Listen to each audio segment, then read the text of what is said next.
Every season I walk this field with hope. I scatter seed. Not all of it takes. But I've come to see that the seed isn't the problem. It's the ground. Some seed always falls here, on the path. Too hard. Nothing sinks in. The birds get to it before it even has a chance. It reminds me of hearts that won't even listen. Closed, calloused. They hear the truth, but it never goes deeper than the surface. That path's been walked on too long. Beaten down. Nothing takes root. There are hearts like this. I've spoken to men who won't hear a word, not because the word isn't good, but because they've grown too hard. They mock, they deflect, or they're just numb. And before it can even stir them, the enemy snatches it away. Then there's this ground. The seed shoots up fast. Looks good for a while, but the sun comes. And because the roots are shallow, it withers. It's the kind of heart that gets excited at first, joyful, moved. But when life gets hard, when the truth costs something, they fall away. No root, no endurance. We've seen it too many times. A stirring moment, a prayer, a tear, but no surrender, no root. Then trials come, loss, conflict, shame, and they're gone. The word was received emotionally, not spiritually. Here, the thorns. There's growth, but never fruit. The worries of this world, money, busyness, they choke out the word. It's the divided heart, too crowded to follow God fully.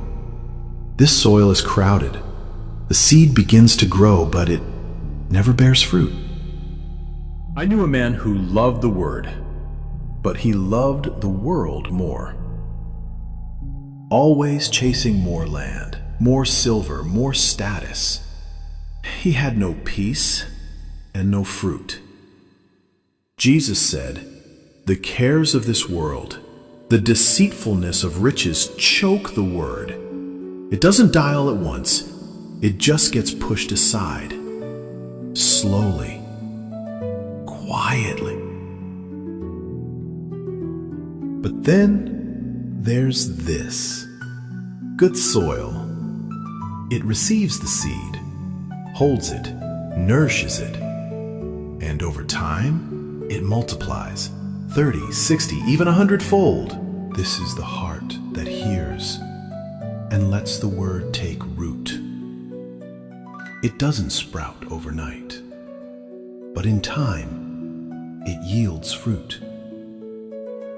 Not just for itself, but for others. You're early today. Trying to make the most of the light. This ground's ready. I walked past your east field yesterday. Saw some of your seed near the path. Birds were already at it. I know.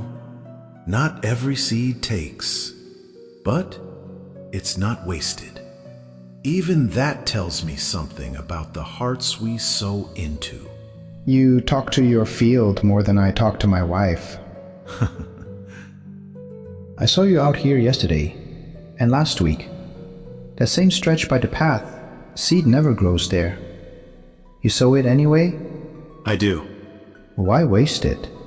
Because the seed is precious, and the day may come when even hard ground breaks. You've been talking like this more lately. Heart, soil, seed. You used to talk crops and coin. Now his heart's in heaven. Because I heard him speak. Jesus, the teacher from Nazareth. He told this story, and he said, "The seed is like the word of God. Every time the word is preached, it lands on one of 4 hearts. Some reject it outright, some are moved but not changed, Some try to hold both God and the world and lose both.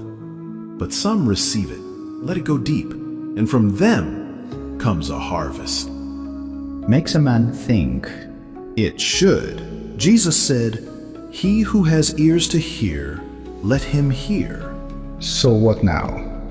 Do I dig up my own heart? No, you surrender it and plant His word in it.